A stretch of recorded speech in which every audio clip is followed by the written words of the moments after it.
So typically the best way to get an idea of who the 49ers might draft is to keep a close eye on their top 30 visit list. And so far, we've accounted for 22 of these 30 visits. 3 of them have been offensive linemen. So that's where we're gonna start. We're gonna go through this position by position today to get a really good gauge on who the 49ers have brought to the team facility. Those 3 offensive linemen are Kingsley Suamataia out of BYU, 2nd round grade, Kaden Wallace out of Penn State, he is a 4th round grade, and Blake Fisher out of Notre Dame, another 2nd round grade.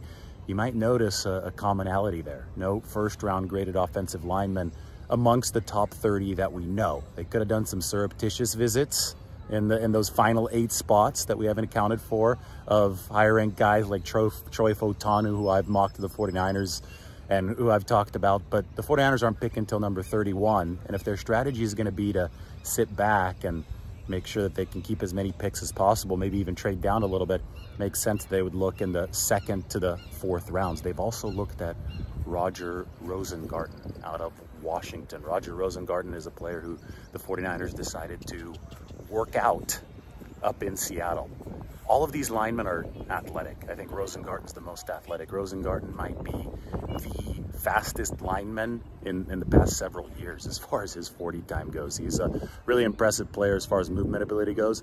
Kingsley Suamataia out of BYU, beefier than Roger Rosengarten. I think some polish might be needed at the NFL level, but the physical upside, he's so strong, is very, very enticing. Blake Fisher started 2 years at left tackle at Notre Dame.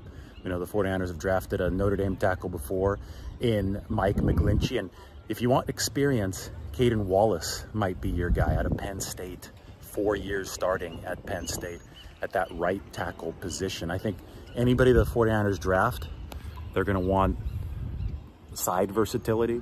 So somebody like Roger Rosengarten to me is really exciting because he played left tackle in high school, obviously traded with Joe Staley, and it wasn't a top 30 visit, but they flew out to Seattle, and they flew Chris Foerster out there too, so I'm including him in this discussion. But he played left tackle under Ed McCaffrey in high school, at CMC's high school, and then he moved the right tackle in Washington to protect the lefty quarterback, Michael Penix Jr.'s blind side, so he's got side versatility.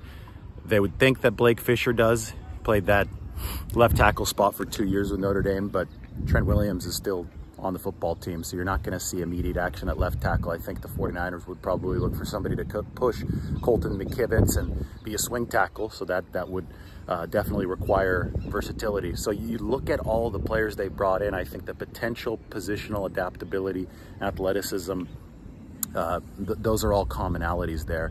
But the main thing to consider is that none of these guys are high 1st round grades. The 49ers are looking for developmental prospects, guys that can immediately be swing tackles and maybe even take over for Colton McKivitz at some point in 2024, but they just don't have the draft pick right now to be looking at the higher shelf guys. And at offensive tackle, that is a little bit of a hurdle that you have to get over.